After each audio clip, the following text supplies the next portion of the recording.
ఈ రోజు వార్తల్లోని ముఖ్యాంశాలు. ఢిల్లీలో ప్రధాని మోదీని కలిసిన సీఎం రేవంత్. రైజింగ్ సమ్మిట్ కు రావాలని ఆహ్వానం. విద్యుత్ ఛార్జీలను పెంచేది లేదన్న సీఎం చంద్రబాబు.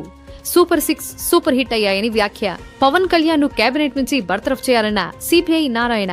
2 లక్షల రూపాయలు క్రాస్ చేసిన కేజీ వెండి ధర. సంచార్ సాథీ యాప్ తో స్నూపింగ్ సాధ్యం కాదన్న కేంద్రం. అమరావతిలో మరో 16,000 ఎకరాల భూ సమీకరణకు జీవో. పవన్ కళ్యాణ్ సారీ చెప్పాలని తెలంగాణ మంత్రుల డిమాండ్. కోనసీమకు దిష్టి వ్యాఖ్యలతో రేగిన దుమారం. సోనియా రాహుల్ పై కేసులు పెడితే భయపడేది లేదన్న రేవంత్. సంచార్ సాథీ యాప్ తో ప్రభుత్వం నిఘా పెట్టిందన్న ప్రతిపక్షాలు. డిలీట్ చేసుకోవచ్చన్న కేంద్ర మంత్రి సింధియా. మొంధా తుఫానుతో 6,352 కోట్ల నష్టం జరిగిందని అమిత్ షాకు లోకేష్ నివేదిక.